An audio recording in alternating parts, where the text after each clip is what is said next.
అనగారిన జీవితాల్లో అక్షరదారి పొద్దై పొడిసెను చదువుల జెండగా మారి ఈ దేశపు తల్లి సావిత్రిబాయి నమస్తుభ్యం బాలికల మొదటి పాఠశాల కార్యరూపిణి మహిళా విద్యా ఆరంభకారిణి అనగారిన జీవితాల వెలుగు ప్రధాయిని మహిళా లోక ఆత్మ గౌరవ ప్రతిధాయిని మొదటి పంతులమ్మ సావిత్రిబాయి నమోస్తుతే చదువుల తల్లి సావిత్రిబాయి నమస్తుభ్యం బాలికల మొదటి పాఠశాల కార్యరూపిణి మహిళా విద్యా ఆరంభకారిణి అనగారిన జీవితాల వెలుగు ప్రధాయిని మహిళా లోక ఆత్మ గౌరవ ప్రతిధాయిని మొదటి పంతులమ్మ సావిత్రి జెండగా మారి ఈ దేశపు మొదటి పంతులమ్మగా చేరి మన జీవితాల్లో నింపిందో వెలుగుల దారి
చంచలమైన ఆత్మ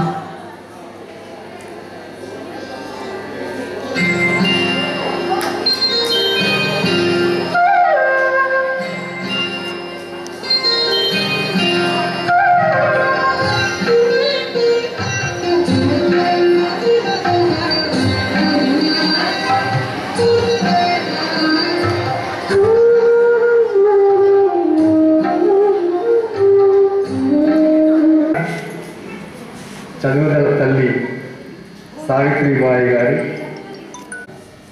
బీసీ బంధువులందరూ ఇక్కడికి వచ్చేసి ఉన్నారు. మన గౌడ సంఘం జిల్లా ఉపాధ్యక్షులైనటువంటి పెద్దలు లింగగౌడన్న గారు, అవార్డు ప్రదానము అలాగే సన్మాన కార్యక్రమానికి విచ్చేసినటువంటి వివిధ పాఠశాలల ఉపాధ్యాయులందరికీ కూడా నా హృదయపూర్వక స్వాగతం తెలియజేస్తున్నాను. అలాగే మర్చిపోయి ఉంటాం, అంటే పరీక్షల కొరకు చదువుకొని ఉంటాం, కానీ పరీక్షల కొరకు చదవడం కాకుండా ఇలాంటి చరిత్రకారుల్ని జీవితాంతం మామూలుగా బైహెట్ చేసి చదవడం కాకుండా మనసుతో చదివి జీవితాంతం గుండెల్లో పెట్టుకోవాల్సినటువంటి మహానీయురాలు సావిత్రిబాయి పూలే. ఈరోజు ఇంతమంది మహిళలు ఇక్కడ ఈ స్టేజ్ మీద ఉన్నారు అని అంటే, అలాగే ఇంతమంది విద్యార్థినులు ఇక్కడ పాఠశాలలో చదువుతున్నారు అని అంటే, దానికి ప్రధాన కారకురాలు సూత్రధారి తనే. ఆమె కనుక లేకపోతే ఆడవాళ్ళందరూ కూడా ఇంట్లో వంటకే పరిమితం అయ్యేటటువంటి వారు. ఎందుకంటే ఆ రోజులు అలా ఉండేవి. ఎంత కఠినమైన రోజులు అని అంటే, మహిళలు గడప దాటకూడదు, మహిళలు చదువుకోకూడదు, మహిళలు ఎక్కడ కనబడకూడదు అని కఠినమైన నిర్ణయాలు తీసుకొని వాటిని అమలు చేస్తున్నటువంటి దరిద్రమైన రోజులు అవి. అంటే ఇప్పుడు కాదు కదా, సుమారు 191 సంవత్సరం వెనకాల ముచ్చట ఇది. ఆ టైంలో అప్పుడు ఆ సమయంలో మహిళలు ఎవ్వరు కూడా బయటకు వచ్చేవాళ్ళు కాదు. ఎక్కడ ఏం మాట్లాడడానికి కూడా కుదరదు, మాట్లాడడం ఉండదు, చదువుకోవడం ఉండదు. ఇంకా ఏంటో తెలుసా, ఎవరైనా అప్పుడు బ్రాహ్మణీయ సమాజం, ఆ సమాజంలో బ్రాహ్మణులు మాత్రమే చదువుకోవాలి, వేరే ఏ కులములు కూడా చదువుకోవడానికి లేదు. ఒకవేళ ధైర్యం చేసి నేను చదువుకుంటా అని ఎవరైనా చదువుకుంటే వాళ్ళ నాలుకలు కట్ చేసినటువంటి రోజులు అవి. అంత దరిద్రమైనటువంటి రోజులు అవి. ఇంకా ఏమైనా వేదాలు ఏమైనా వింటాము అని అంటే చెవులలో సీసం పోసి చెవులు వినపడకుండా చేసేటటువంటి చాలా అమానుషమైనటువంటి రోజులు. మరి అట్లాంటి రోజుల్లో ఒక మహిళ తన యొక్క భర్త సహకారంతో 9 సంవత్సరాలకే పెళ్ళయింది. పెళ్ళైన తర్వాత ఒక 10 సంవత్సరాలకే, పెళ్ళైన 10 సంవత్సరాలకే 13వ ఏటనే ఆమె చదువు నేర్పించడం మొదలుపెట్టింది. చదువుకున్నాడు కాదు, పెళ్ళైన మొదటి రోజు నుంచే తన భర్త జ్యోతిరావు పులే దగ్గర చదువు నేర్చుకోవడం మొదలుపెట్టింది. చదువు నేర్చుకోవడం కాకుండా చదవడం మొదలుపెట్టింది.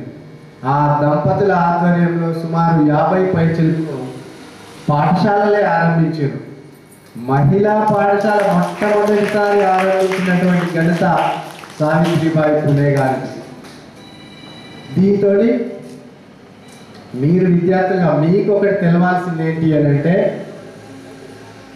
అంత కఠినమైన రోజులు కదా, చదువుకోవద్దు అని చెప్పినటువంటి రోజులు కదా, ఆడవాళ్ళు బయటకు రావద్దు అని చెప్పినటువంటి రోజులు కదా. అట్లాంటి రోజుల్లో మరి ఎంత ధైర్యం చేస్తే, ఎంత సాహసం చేస్తే చదువుకొని ఇంకా ఇతరులకు చదువు చెప్పేటటువంటి విషయంలో ఆమె ముందుకొస్తుంది. అంటే ధైర్యంతో ముందుకొస్తే సాధ్యం కానిది ఏదూ లేదు అనేటటువంటి దానికి నిదర్శనమే సావిత్రిబాయి పులే. విని సావిత్రిబాయి ఆశయాలు ఏంటి? అందరు చదువుకోవాలా, చదువుతోటే ఉన్నతమైనటువంటి స్థానం లభిస్తుంది అనేటటువంటి ఉంది. కాబట్టి మీరు అందరు కూడా మంచిగా చదివి ఉన్నతమైన స్థానాలను అధిరోహిస్తే ఆమె ఆశయాలను నెరవేర్చినట్లే. సో ఆ దిశగా మీరందరూ కృషి చేస్తారని చెప్పేసి కోరుకుంటూ ఈ అవకాశం ఇచ్చినటువంటి పెద్దలందరికీ నా హృదయపూర్వక నమస్కారాలు తెలియజేస్తూ ముగిస్తున్నాను.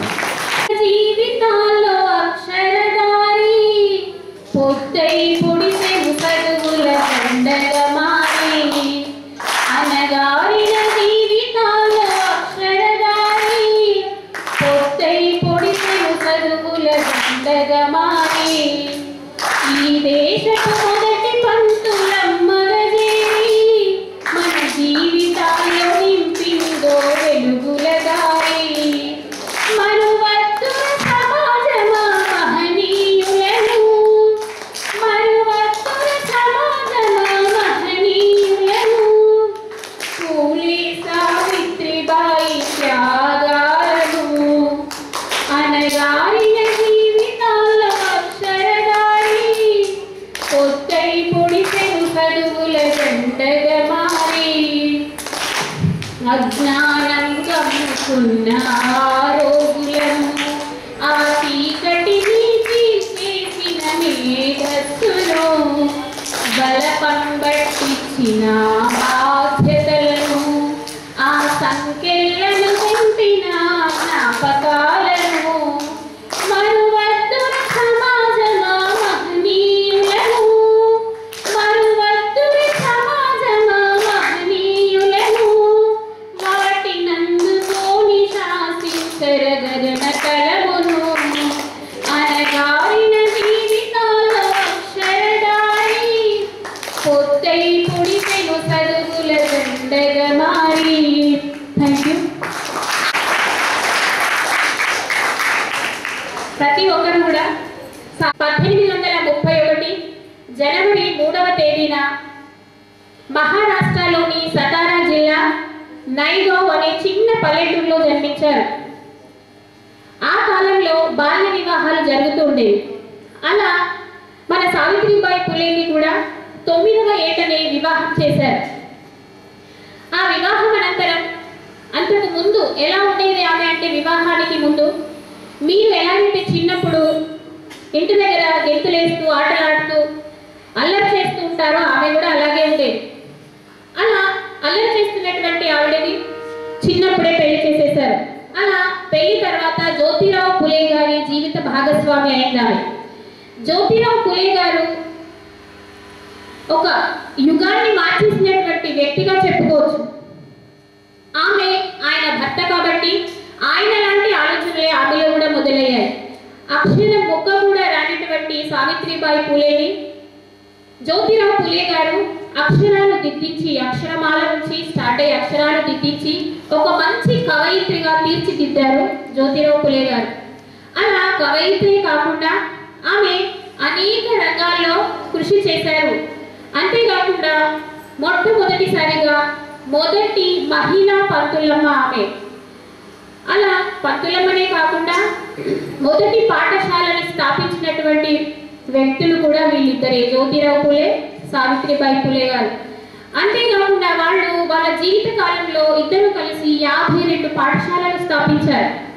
అది తక్కువ కులాలు అని అప్పట్లో పిలిచేవాళ్ళు. వాళ్ళకి మద్దతుగా ఇంటికి వెళ్ళి మరీ విద్యాభ్యాసం చేసేవాళ్ళట. ఇష్టం లేకపోయినా చదువు వల్ల ఎలాంటి మంచి జరుగుతుంది అనేటువంటి విషయాన్ని తల్లిదండ్రులకు చెప్పి మరి ఇంటికి వెళ్ళి విద్యను అందించేవాళ్ళట. ఆ క్రమంలో పాఠశాలలో పంతులమ్మగా పనిచేస్తున్నటువంటి టైంలో ఆమెకు అనేక అవమానాలు ఎదుర్కొనేట. వెళ్తూ ఉండగా ఎంతో మంది తిట్టడము, చేయడం వల్ల ఆమె మీద అలాంటి ఎన్నో నిందల్ని భరిస్తూ పాఠశాలకు వెళ్ళి విద్యార్థులందరికీ చెప్పి మీలాంటి ఎంతో మంది విద్యార్థుల్ని తయారు చేసినటువంటి గొప్ప వ్యక్తి మన సావిత్రిబాయి పులే గారు గురించి. ఆమె గురించి చెప్పుకుంటూ పోతే ఒక రోజైనా సరిపోదు, అంత గొప్ప వ్యక్తి ఆమె. అలాగే కారణం జ్యోతిరావు పులే గారు, అలాగే సావిత్రిబాయి పులే గారు. అందుకనే వాళ్లకు మనం జీవితాంతం రుణపడి ఉంటాం. ఇలా చిన్నగా వాళ్ళని అప్పుడప్పుడు స్మరించుకుంటూ ఉంటే బాగుంటుంది. అలాగే వాళ్ళు ఆశించినటువంటి ఆశయం ఏదైతే ఉందో, బాలికలందరూ చదవాలి, ఉన్నత స్థితిలో ఉండాలి, మంచి మంచి లక్ష్యాన్ని ఛేదించాలి అనేటువంటి వాళ్ళ యొక్క లక్ష్యాన్ని మనం సాధించి చూపించాలని కోరుతూ, సావిత్రిబాయి పూలే గారి జయంతి ఉత్సవ సందర్భంగా ఇంత మంచి వేదికను ఏర్పాటు చేసినటువంటి మానస సొసైటీ వారికి ముందుగా ధన్యవాదాలు తెలియజేస్తున్నాను. అదేవిధంగా సావిత్రిబాయి ఆ రోజుల్లో సార్ క్లియర్గా చెప్పారు, ఇక్కడ మీరు ఇంత మంచిగా చదువుకోవడానికి వచ్చారు. అప్పుడు మహిళలకు చదువు అర్హతనే లేదు. మహిళలకు ఎన్నో ఆటంకాలు ఉండే, ఎన్నో ఆంక్షలు ఉండే, ఎన్నో రిస్ట్రిక్షన్స్ ఉండే. సతీ సహగమనం అని చెప్పేసి చాలా రకాలుగా ఇబ్బందులు ఉండినాయి. ఆ రోజుల్ని నిజంగా కూడా సార్ చెప్పినట్టు అంధకార దినాలనొచ్చు, అమానుషపు రోజులనొచ్చు.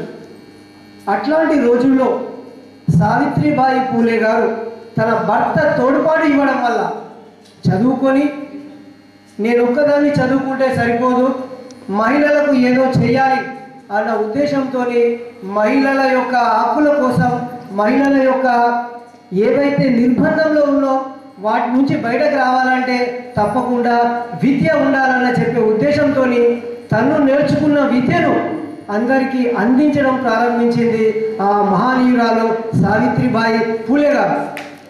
Olden days, nowadays and future days also, she is a unmemorable, unforgettable woman in the world, especially in India. Okay.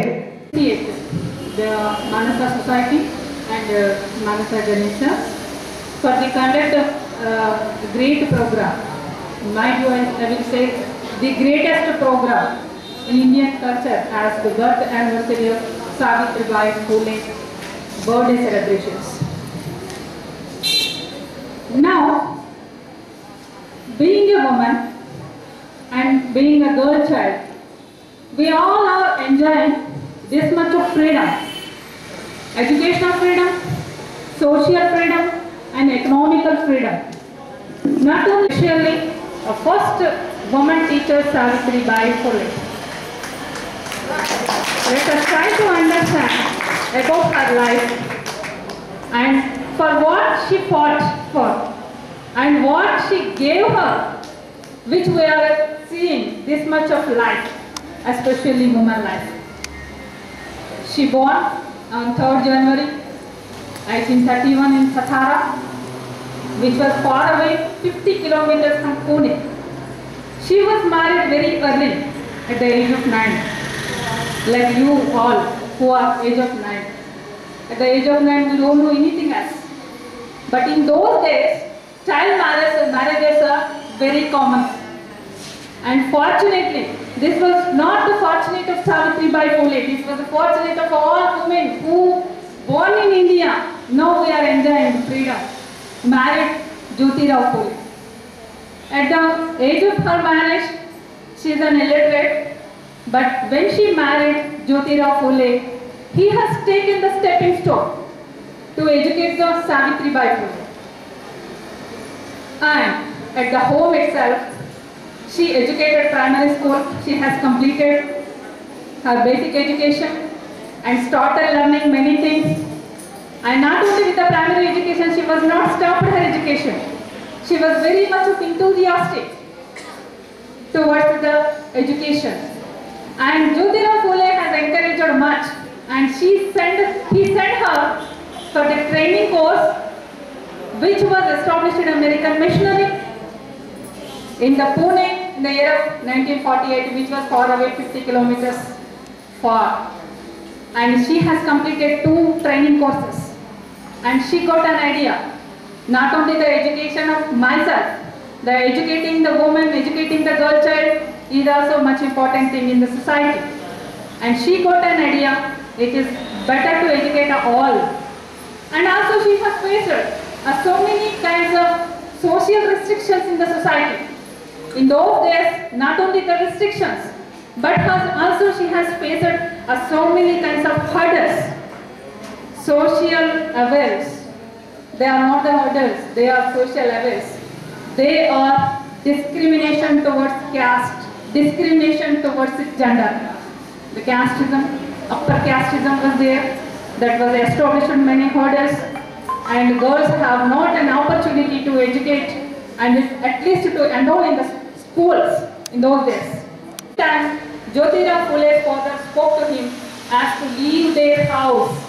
This is the first hurdle Savitri Bai Phule and Jyotirao Phule faced. Of course, it's a hurdle. So because of that thing, they went to their friend's home. Usman Sheikh was a friend of Jyotirao Phule. They have taken the shelter in that home and they started their career at there. And Usman Sheikh's sister is there, Fatima Sheikh. I don't know how many are aware of her, first Muslim woman teacher who was inspired with Jyotirao Phule. And these 3 people have started their journey. After the starting of that career educating women, Savitri Bai Phule not only came to know the woman, lacking of women education in the society, but also so many kinds of social discriminations are there. They are casteism and also they are discrimination in gender. Majorly. How much social illness was existed in those era which the Savitri Bai and Jyotirao Phule were lived. Women, widows who are majorly in the Brahmins were raped and the infanticide was existed. This was a major incident what the Jyotirao Phule has seen in the society. For that purpose only she has started Mahila Sadan. Then she adopted and she has adopted many children. Then she has educated them with a single hand, with neighbors Sugna Bai and also her husband Jyoti Rao Phule in the society. When one of the author has written as, when she was used to go to school, she was carrying extra saree because a conservative opposition was there. They thrown dung and stones at her. This is a very drastic humiliation to a woman. She has faced such humiliation. But after that, she has started the first girls' school with the enrollment of 150 students. This was a miracle and has given the post to the Savitribai Phule and Jyoti Rao Phule. And after that, they were started 3 schools by the enrolling by the 150 students started, and also she has established a tremendous school with the mathematics, science and social sciences. So that he fought for that, and her adopted son Yashwant, she has started a clinic. She also fought for the anti-plague, and one of the unfortunate incidents was happened in the year of 1897 on the March 10th. She has died with the plague, which she has assisted Babaji Gaikwad's son. She has carried one of the son of Babaji Gaikwad, but unfortunately she caught by the plague. Then the government of India has facilitated her by the giving of her tribe routes, just like as a stamp was released, and also now Pune University is named as Savitribai Phule University. So by the life of Savitribai Phule, it's a very limited information regarding her. How much she fought for the education of women, how much she fought for the change in the society is godless. We cannot expect that much of humiliation she has faced, but she won now. So whatever the freedom we are enjoying now, especially girls and women are enjoying, this is the only occasion we have to give the tribute to the Savitribai Phule. So women not only the maker of house, but also maker of a society. Thank you, sir, for giving me time. పడతలేరు ముడతలేరు అట్లా పడేసి పక్కకు పడేసి పోతే ఈమె పోయి ఆ అబ్బాయికి పరిచర్యలు చేసి ట్రీట్మెంట్ చేసి, ఎందుకంటే వాళ్ళ కొడుకుని కూడా డాక్టర్ చేసింది కదా సావిత్రిబాయి ఫులే. మరి సొంత కొడుక ఆమె సమాజం కొరకు పెళ్లి చేసుకున్నది కానీ పిల్లల్ని కనలేదు. పిల్లల్ని కనలేదు అని అంటే అర్థం చేసుకోండి ఇక ఎంత నిస్వార్థ సమాజ సేవకురాలు. ఒక దత్తత తీసుకున్నది. ఎవరిని దత్తత తీసుకున్నది? అప్పుడు ఏముండే పరిస్థితులు, విడోస్ ఎవరైతే ఉన్నారో వాళ్ళకి పెళ్ళిళ్ళు చేసేది లేదు. ఒకసారి విడో అయితే ఆమె భర్తతో చనిపోవాల్సిందే. ఆ విధమైనటువంటి పరిస్థితులు ఉండే. ఒక విడోకు పుట్టినటువంటి ఒక బాబుని దత్తత తీసుకొని ఆయన డాక్టర్ చేసింది. సో వాళ్ళు కలిపి ఆ బాబుకు ట్రీట్మెంట్ చేస్తే ఆ ప్లేగు వ్యాధి సావిత్రిబాయి ఫులేకు వచ్చింది. ప్లేగు వ్యాధి వచ్చి ఆ ప్లేగు వ్యాధితోటి ఆమె మరణం చెందింది. అంటే తన ప్రాణాల్ని సైతం లెక్క చేయకుండా సమాజ సేవ చేసినటువంటి గొప్ప మహానీయురాలు సావిత్రిబాయి ఫులే గారు అనేటటువంటిది. ఇట్లాంటి చరిత్రలు చదివితే వస్తుందా రాదా అనిపిస్తుంది, అనిపించదా? మనకు కూడా ఆమె అంత సేవ చేస్తుంది కదా, మా వాళ్ళకి కొంచెమన్నా చేద్దాం సమాజం కనిపిస్తుంది కదా. అందుకే అట్లాంటి చరిత్రకారుల యొక్క చరిత్రలు చదవాలి. అందరికీ నా యొక్క నమస్కారాలు. ముఖ్యంగా భావి తరాలకు ఒక మార్గం చూపిన మహోన్నతమురాలు, భారతదేశంలోనే తొలి మహిళా ఉపాధ్యాయురైనటువంటి సావిత్రిబాయి ఫులే జయంతి సందర్భంగా వారి జ్ఞాపకాలను, వారి ఆశయాలను మనం కొన్ని మాట్లాడుకునే అవసరం ఉన్నది. ఇందాక ప్రొఫెసర్ మేడం కానీ గణేష్ అన్న గారు కానీ చాలా బ్రహ్మాండంగా చెప్పారు. వారు గతంలో అగ్రవర్ణాల అణచివేతకు గురైన నేపథ్యంలో వారు ఎన్ని ఆటంకాలను ఎదుర్కొని, ఎన్ని ఆటుపోట్లను ఎదుర్కొని భావి తరాలకు ఒక పునాది, ఒక నాంది వేయాలనే సంకల్పంతో వారు త్యాగాలు చేసిన విధానాన్ని మనము పుస్తకాల రూపంలో కాకుండా నిజ జీవితంలో వారి ఆశయాలను కొనసాగించాలని చెప్పేసి ఈ సందర్భంగా చెప్తా ఉన్నాం. ఎందుకంటే గతంలో జ్యోతిరావు ఫులే సతీమైనటువంటి సావిత్రిబాయి పూలే మరి చాలా చిన్న కుటుంబంలో ఉండేది. అప్పటి రోజుల్లో అగ్రవర్ణాల ఆధిపత్య పోరు చాలా ఘోరంగా ఉంటుండే. ఇందాక చెప్పినట్లు మనం ఊర్లోకి వెళ్ళాలంటే శూద్ర కులాలు అన్నటువంటి మన బీసీ బడుగు బలహీన వర్గాల కులాలని ఒక పక్క కూర్చొని పెడుతుంది. వారు పడ్డ మనోవేదన మరి భావి తరాలకు కూడా ఉండద్దని చెప్పేసి వారు ఒక స్ఫూర్తితో కొంతమంది విద్యార్థులను తయారు చేసి ఆమె మొట్టమొదటిగా విద్యకు ప్రాధాన్యత ఇచ్చారు. మరి ఫస్ట్ వారి దంపతులు కేవలం ఒక 8 మంది విద్యార్థులను స్టార్ట్ చేసి 40-50 స్కూళ్ళు పెట్టి కొన్ని వందల మందికి విద్యార్థులను తయారు చేసి అప్పట్లో చాలా ఆటుపోట్లు ఉంటుండే. స్కూల్కి వెళ్ళాలంటే అగ్రవర్ణాలు వారికి ఎన్నో అడ్డంకులు వేశారు. స్కూళ్ళకి పోయేది లేదు. పోయిన వాళ్ళని వాళ్ళ పేరెంట్స్ పిలిపించి దండించారు. చాలా దండనకు గురైన మరి అట్లాంటి అన్ని ఎదుర్కొని ఒక చివరి దశలో కూడా సావిత్రిబాయి జ్యోతిరావు పూలే దంపతులను చివరి దశలో వీరు ఇంత చిన్న కులస్తులు మరి ఇప్పుడే ఇట్లా ఉంటే భావి తరాలకు మన పిల్లలకు ఆటంకమైందని చెప్పేసి అగ్రవర్ణాలకు కుట్ర పని వాళ్ళని హతమార్చేందుకు కూడా కుట్ర పనిలు. మరి హతమార్చేందుకు పంపించిన వాళ్ళు ఎవరంటే మన బడుగు బలహీన వర్గాలనే వాడుకొని వాళ్ళని పంపించిన సంఘటన ఉంటుంది. మరి వాళ్ళు చేసే పనులకు ఆకర్షితులై ఈ దంపతులు మన కోసం త్యాగం చేస్తారు కాబట్టి వీళ్ళని మేము హతమార్చడం ఎందుకని చెప్పేసి వాళ్ళు ఆకర్షితులై వారి బాటలో నడుస్తూ వారి ఉద్యమంలో ఒక కార్యకర్తలై మరింత కొనసాగించారు.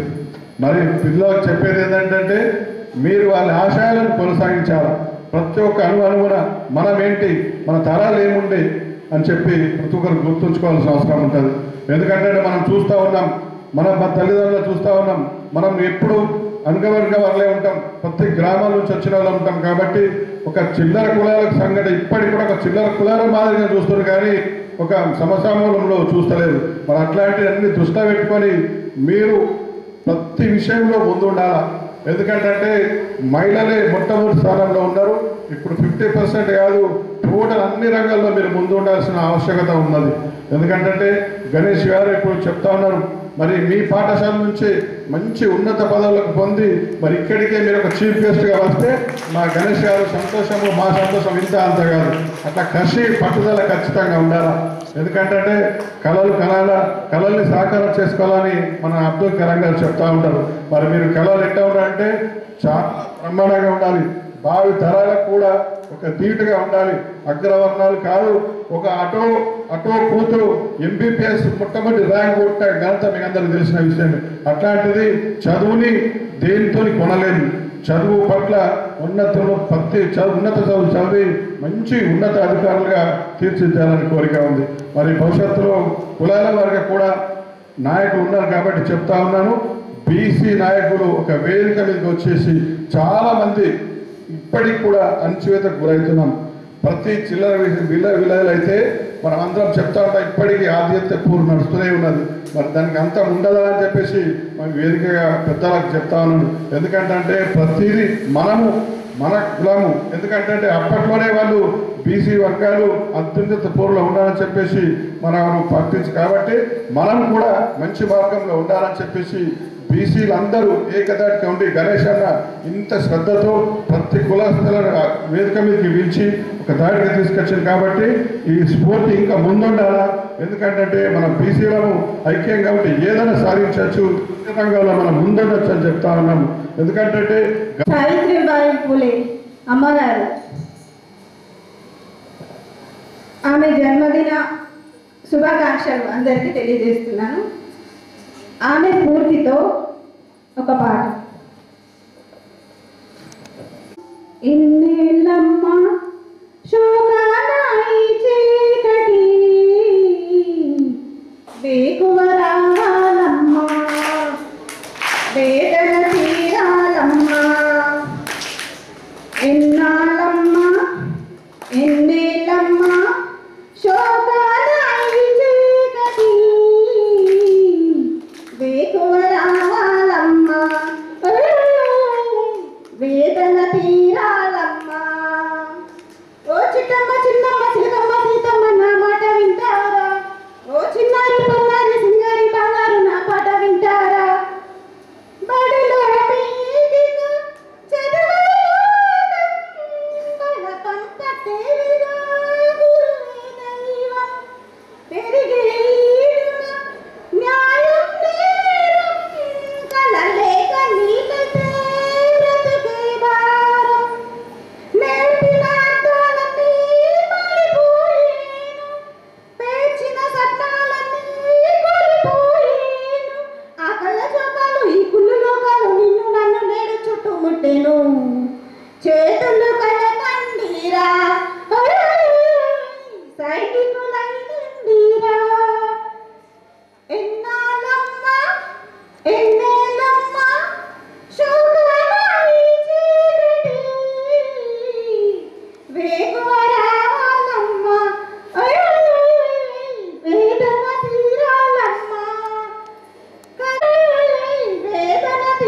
నలుగురి చక్కని పిల్లల మధ్య ఈరోజు మనం చక్కగా సావిత్రిబాయి పూలే జయంతిని జరుపుకుంటున్నాం.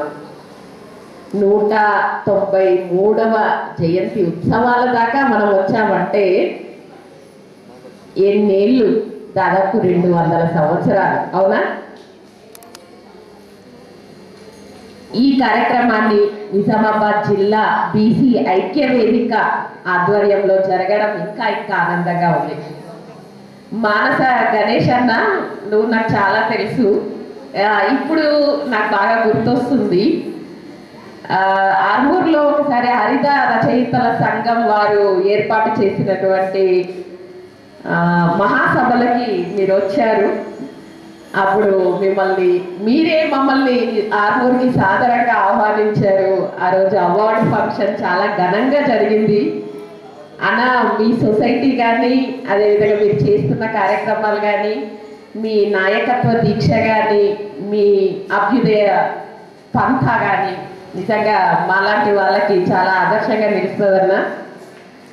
ఈ కార్యక్రమానికి అన్ని బీసీ కులాల ఐక్య అంటే కులాల నాయకులందరూ వచ్చారు. సంఘ నాయకులందరికీ పేరు పేరున నమస్కారం తెలియజేస్తున్నాను. సావిత్రిబాయి పూలే జయంతి సందర్భంగా మీరు అందుకుంటున్న ఈ పురస్కారాలకు బీసీ ఐక్య వేదిక ద్వారా మీరు పొందుతున్నందుకు ముందుగా మీకు శుభాకాంక్షలు తెలియజేస్తున్నాను. ఇక చిన్నారి పొన్నారి పిల్లలందరికీ కూడా శుభాకాంక్షలు. ఇప్పటిదాకా మానస గణేష్ అన్న ఏం చెప్పిండో విన్నాం కదా మనం. మేము కూడా మీలాగా అట్లా కూర్చొని అన్నీ విన్నాము, విన్న దాంట్లో కొన్ని అర్థమయ్యాయి అని చెప్పాను. నిజంగా చెప్తున్నాను, నేను మీ అంత ఏజ్లో అక్కడ కూర్చొని సావిత్రిబాయి పూలే గురించి ఒక్క మాట కూడా వినలే. స్వప్న మేడం చెప్పారు ఇప్పటిదాకా సావిత్రిబాయి పూలే గురించి, ఆమె జీవితం గురించి, ఆమె చేసిన సేవ గురించి, ఆమె సాహిత్యం గురించి ఏ మాత్రం రికార్డు కాలేదు. అది తెలుగులో అసలే కాలేదు.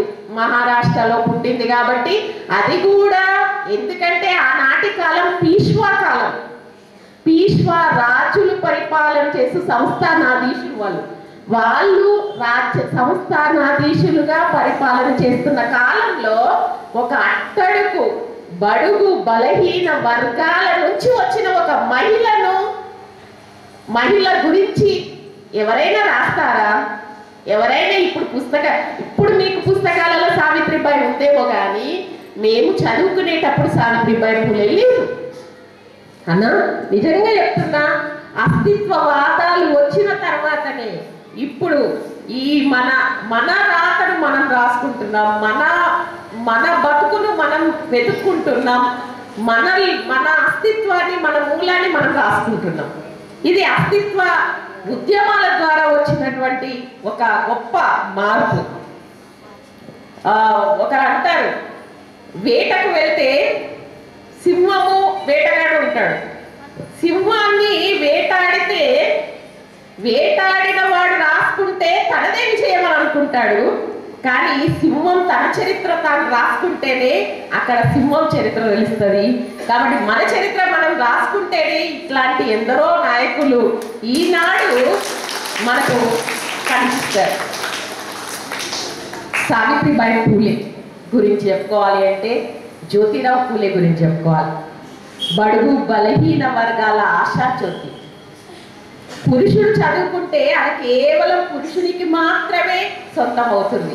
కానీ ఒక మహిళ చదువుకుంటే, ఒక ఇల్లాలు చదువుకుంటే ఆ ఇంటికంతా వెలుగునిస్తుంది, ఆ ఇంటితో పాటు సమాజానికి కూడా వెలుగునిస్తుంది అని మొట్టమొదట గుర్తించిన గొప్ప సంస్కరణ వేత్త, ఉద్యమకారులు, సాంస్కృతిక పరివర్తన కోసం పాటుపడిన అహర్నిశలు పాటుపడినటువంటి జ్యోతిరావు పూలే సతీమణి సావిత్రిబాయి పూలే. జ్యోతిరావు పూలే లేకపోతే సావిత్రిబాయి పూలే లేదు. ఈనాడు ఇంతమంది మనం అక్కడ కూర్చొని కదా, మగపిల్లల కంటే ఆడపిల్లలు ఎక్కువ ఉన్నారు. వేదిక మీద కూడా కదా మనం అందరం ఎక్కువ ఉన్నాం కదా. ఈనాడు ఇంతమంది ఉండేవాళ్ళం కాదు. 100 సంవత్సరాల క్రితం, 200 సంవత్సరాల క్రితం వంటింట్లో నుండి ఏమైనా విషయం చెబితేనే కుటుంబ సభ్యులు యాక్సెప్ట్ చేయలేదు. వంటింట్లో నుంచి ఉండి అమ్మ ఈ పని చేసి చెయ్యండి అని ఏదైనా సలహా ఇస్తేనే కుటుంబ సభ్యులే స్వీకరించలేదు. అటువంటి సందర్భంలో వంటింటి నుండి ఇంటి దాకా, ఇంటి నుండి సమాజం దాకా, సమాజం నుండి దేశము, దేశాంతరాలను దాటి ఈరోజు మనం ఎన్ని రంగాలలో ఉన్నామో ఒకసారి ఇటువంటి సావిత్రిబాయి పూలే మొదలైన సంస్కరణవేత్తలు మనకు చూపిన మార్గమే అని మనం చెప్పుకోవచ్చు. అవునా కాదా? అవును. అవునా కదా? తెలుగు అర్థమవుతుందా?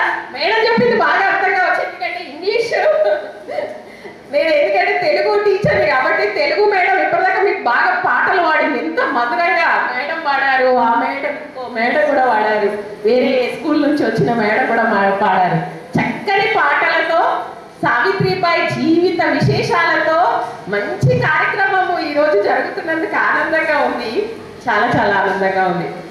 సావిత్రిబాయి పూలే చెప్పారు ఇప్పటిదాకా 1831 జనవరి 3వ తేదీన జన్మించింది అని. అసలు మాకైతే చిన్నప్పుడు ఆమె ఎవరో కూడా తెలియదు. తర్వాత ఇప్పుడిప్పుడే అసలు యూనివర్సిటీలోకి వచ్చిన తర్వాతనే సావిత్రిబాయి పూలే ఆమె జన్మదినం ఇలాంటివి జరుగుతున్నాయి చూస్తున్నాం. అసలు పూలే అనేటటువంటిది ఎందుకు వచ్చింది? పీష్వా పరిపాలన కాలంలో వాళ్ళు పూల వ్యాపారం చేశారట. జ్యోతిరావు పూలే వాళ్ళ కుటుంబీకులు పూల వ్యాపారం చేశారు కాబట్టి పూలే అని ఇంటి పేరు వాళ్ళకి వచ్చిందనమాట. సరే, ఆమెకు అతి బాల్యంలోనే వివాహం జరిగింది. 9 ఏళ్ల వయసులోనే వివాహం జరిగింది. ఆ తర్వాత చదువు స్టార్ట్ అయింది. వాళ్ళ భర్త ఆమెకు చదువు నేర్పించడం ప్రారంభించారు. ఆ తర్వాత సమాజంలో ఉన్న అనేక రుగ్మతలు, అనేక ఆనాటి బాల్య వివాహాలు కావచ్చు, ఆనాటి సతీ సహగమనాలు కావచ్చు, ఆనాటి అస్పృశ్యత కావచ్చు, అనేక అంశాల మీద జ్యోతిబా పూలేకు ఒక దృష్టి ఉంది. వాటినన్నిటిని రూపుమాపాలి, సామాజిక పరివర్తన కలిగించాలి అనే దాని మీద ఎప్పుడు నిరంతరం ఆయన ఆ దారిలోనే ఉంటుంటే, ఇక ఈ పీష్వా వర్గం అసలు ఇక్కడ అంటే అగ్రవర్ణాలలో అక్కడ క్షత్రియ వర్గం సార్, అది క్షత్రియ వంశానికి చెందినటువంటిది పీష్వా. వాళ్ళు ఏం చేశారు అంటే ఈ జ్యోతిరావు పూలే నాన్నగారికి చెప్పి ఇంట్లో ఉండనియకండి, ఇంటి నుండి బహిష్కరించారు. ఇంటి నుండి బహిష్కరణ అంటే అలా చాలా పెద్ద ఉమ్మడి కుటుంబం. ఉమ్మడి కుటుంబంలో నుండి కేవలం ఇద్దరు కట్టుబట్టలతో సమాజ పరంగా వీళ్ళు చేస్తున్న సేవలను చూడలేక, అంటే వీళ్ళతోటి మళ్ళా మారిపోతుంది కదా, మళ్ళీ అసలే ఆనాటి కాలం అంతా కూడా ఫ్యూడల్ వ్యవస్థ. ఫ్యూడల్ వ్యవస్థలో ఎలాంటిదంటే చదువుకోవద్దు, ఉన్నత ఉద్యోగాలు చేయొద్దు, ఎక్కడ కుక్కిన పేరు ఎట్లా ఉంటుందో అట్లనే ఉండాలి సమాజం అనే ఫ్యూడల్ వ్యవస్థ ఉన్న ఆ టైంలో ఈ జ్యోతిరావు పూలేను మెలగనీయకుండా ఉద్యమ బాట పట్టనీయకుండా చేయడానికి ఆనాటి పీష్వా అనేటటువంటి వర్గం వారు అనేక హింసలకు గురి చేశారు. అట్లా ఇంటి నుండి బహిష్కరింపబడ్డాడు.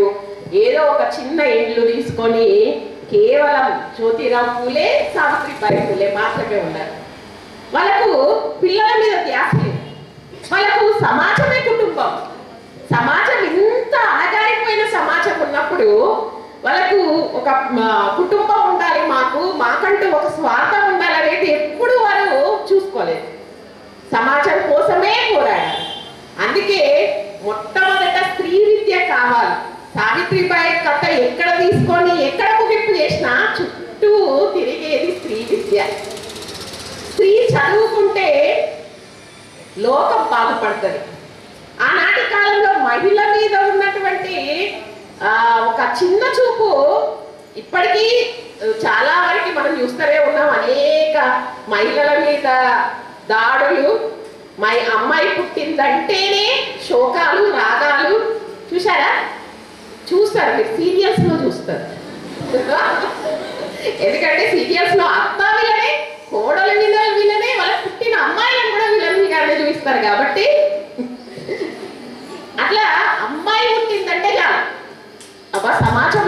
ఇక ఏమో అయిపోయింది, ఇంటిలో ఏమో అయిపోయింది ఇక. ఎందుకంటే కట్నాలు ఇచ్చి పెళ్లిని వేయాలి అనే బాధ తల్లిదండ్రులకు ఉండేది.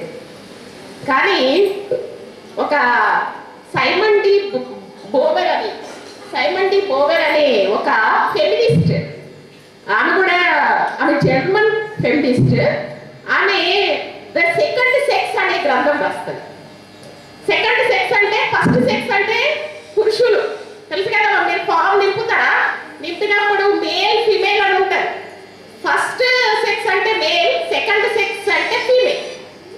సెకండ్ సెక్స్ అనే ఒక పుస్తకం రాస్తే అది ఏమంటదంటే, she's not born, she's made. She అంటే ఎవరు? అమ్మాయి. షీఈస్ నాట్ బోర్న్, అమ్మాయి అట పుట్టదట. ఆ పుట్టకపోతే ఎట్లా వచ్చినాం అందరం? ఎట్లా వచ్చినామమ్మా? అమ్మ కడుపులో నుంచి ఉంటాం కదా. కానీ షీఈస్ మేడ్, అమ్మ కడుపులో నుంచి ఏ ద్వారం గుండానైతే మగ శిశువు జన్మిస్తాడో అదే ద్వారం గుండా ఆడ శిశువు కూడా జన్మిస్తుంది. అవునా? కానీ పుట్టుకతోటే అబ్బాయిగా పెరుగుతుంటాడు. కానీ పుట్టుకతోటి అమ్మాయిగా పెరగదు.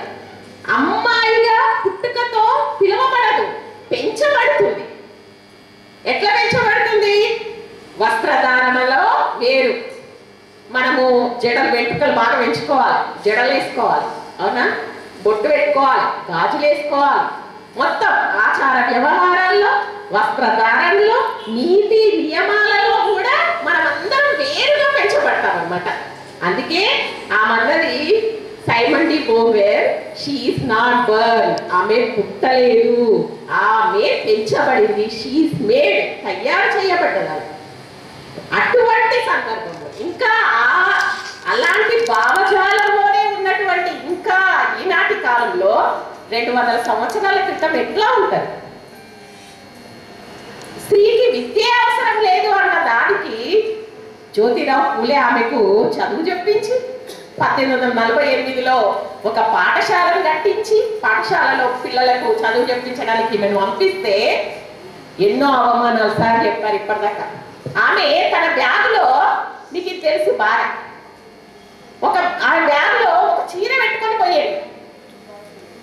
ఎందుకంటే మధ్యలో ఈ అగ్రవర్ణాలకు చెందినటువంటి వాళ్ళు, స్త్రీకి అబలకు విద్యనా, అబల విద్య నేర్స్తే ఇక ఇంట్లో ఉంటుందా?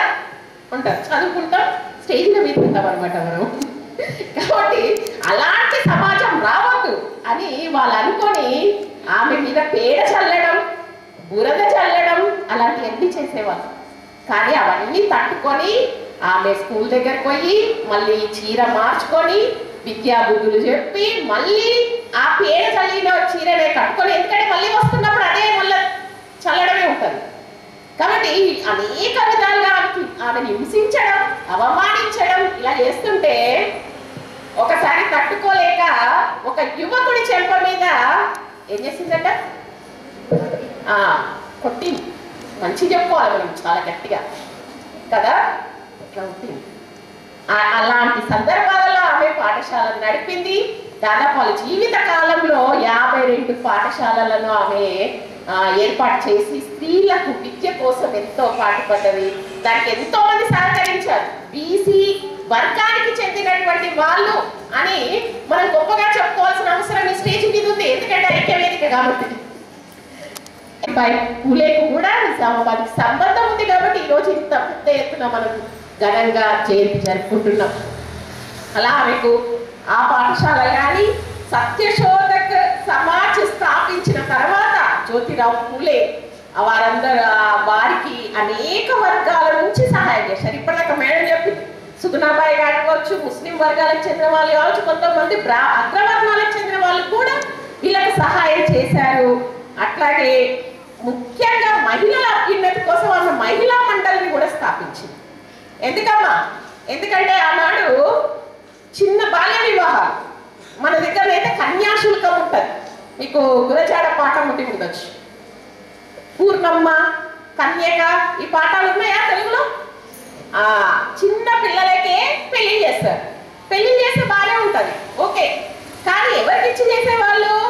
కాటికి కాలు చాపి ఇక రేపో మాపో వాడికి కూడా పెళ్లి చేసేవారు. అలాంటప్పుడు అతను చనిపోయినాక ఆమె ఏమవుతుంది? విధవ అవుతుంది. విధవ అంటే ఆనాటి కాలంలో ఎలా?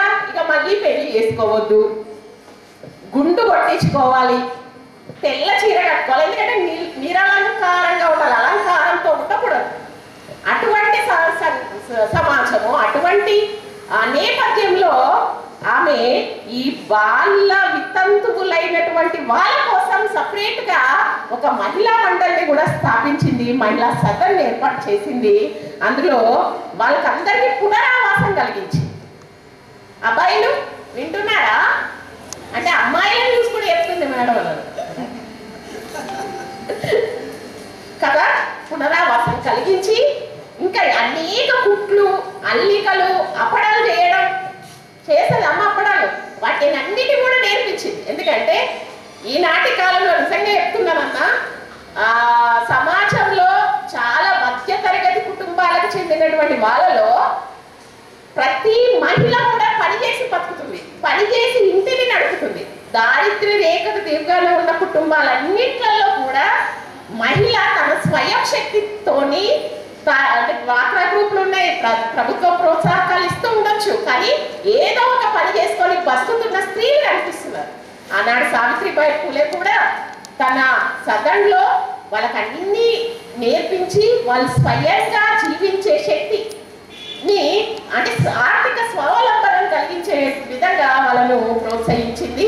ఇంకా యుక్త వయసుకు వచ్చినటువంటి అమ్మాయిలు ఆనాటి కాలంలో, అంటే అప్పటికి బాల వితంతువులై ఉండి ఇతరులను ప్రేమిస్తే కూడా, ఇతరులను వివాహం చేసుకోదలుచుకుంటే కూడా అలాంటి వివాహాలను కూడా చేయించింది.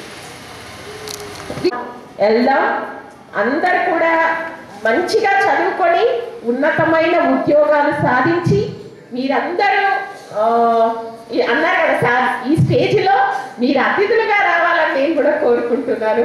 అసలు ఈనాడు ఇంత ఈ స్టేజ్ మీద ఉన్నామంటే ఎక్కడో పైన పెరిగి రాలేదు ఎవ్వరం కూడా, అందరం ఆ నేల మీద కూర్చొని ఈనాడు ఈ స్టేజ్కి వచ్చాం. ఇంకా మీకు చక్కని వాతావరణం ఉంది, చక్కని స్కూల్ టీచర్స్ ఉన్నారు, మంచి పాటలు పాడుతున్నారు, మంచిగా చెప్తున్నారు, కాబట్టి బాగా చదువుకోవాలి. ముఖ్యంగా నేను అంటే నా చిన్న విషయం చెప్తాను. నేను గవర్నమెంట్ స్కూల్లో చదువుకున్నాను, తెలుసు కదా. ఇక చాలా ఇట్లా భవనాలు ఉంటాయి, ఇట్లా గోడలు ఉంటాయి, ఇట్లా స్టేజ్ ఉంటుంది, అసలే ఉంటాయి. అలాంటి సందర్భంలో ఒక పాఠశాలలో సరిగ్గా అంటే గుడిసెలు, రేకులు ఉన్నటువంటి పాఠశాలలో చదువుకున్నాం. 10వ తరగతి వరకే చదువుకున్నాను. ఆ తర్వాత పత్తి కంపెనీలో కూలీగా వెళ్ళినాయి అన్న. 10వ తరగతి తర్వాత పత్తి కంపెనీలో కూలీగా వెళ్ళాను. 3 ఏళ్ళు కూలీగా చేశాను. అట్లా కూలీగా చేస్తుంటేనే ఇంటర్ ప్రైవేట్గా చదివాను. 3 ఏళ్ళు అయిపోయిన తర్వాత నేను చదువుతున్న పాఠశాలలోనే అప్పుడు ప్రైవేట్ టీచర్స్ కావాలి, విద్యా వాలంటీర్స్ తీసుకునేవాళ్ళు. అట్లా అవసరం ఉందంటే నన్ను తీసుకున్నారు. ఎందుకంటే అప్పటికి ఇంటర్ నేను ప్రైవేట్గా రాశాను కాబట్టి. పత్తి కంపెనీ అంటే తెలుసు కదమ్మా, మొత్తం మీకు ఎర్ర సైన్యం సినిమాలో కనిపిస్తుంది. మక్కుల 4 గంటలకు కంపెనీ పోవాలి, పని మీద ఎక్కాలి 4 గంటలకు, 2 గంటలకు దిగాలి. అంటే 4 గంటలకి పని మీద ఎక్కాలంటే 3 గంటలకు లేవాలి.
तस्मै श्री गुरवे नमः।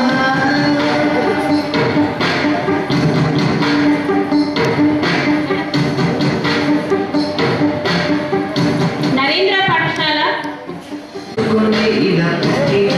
शिव मुड़िकी रात आसिनोडु ब्रह्मैते ब्रतुकुरत रासिगनु मरो శాంతి హై స్కూల్ సునంద గారు.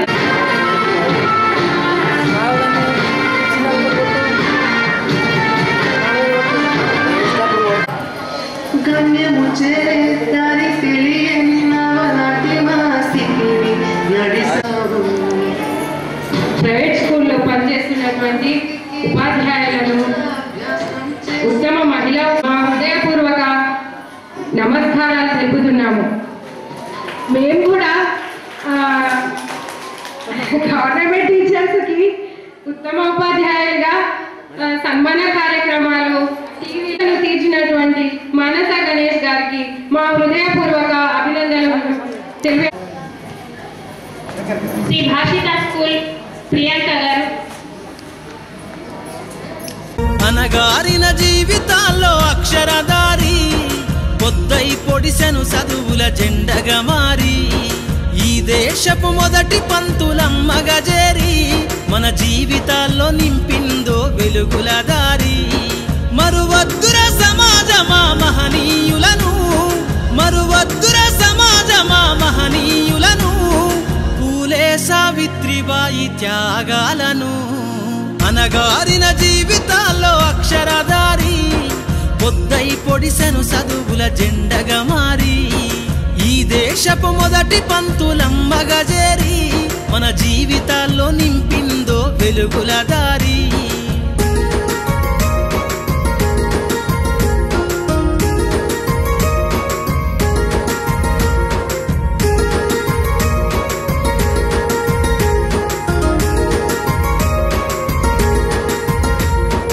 అజ్ఞానం గమ్ముకున్న ఆ రోజులను, ఆ చీకటిని చేసిన మేధస్సును, అజ్ఞానం గమ్ముకున్న ఆ రోజులను, ఆ చీకటిని చేసిన మేధస్సును, బలపం పట్టించిన బాధ్యతలను, ఆ సంఖ్యలను దెంపిన జ్ఞాపకాలను, బలపం పట్టించిన బాధ్యతలను, ఆ సంఖ్యలను దెంపిన జ్ఞాపకాలను.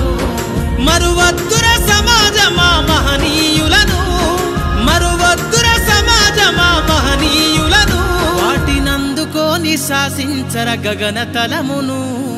అనగారిన జీవితాల్లో అక్షరదారి పొద్దై పొడిసెను చదువుల జెండగా మారి ఈ దేశపు మొదటి పంతులమ్మగా చేరి మన జీవితాల్లో నింపిందో వెలుగుల దారి.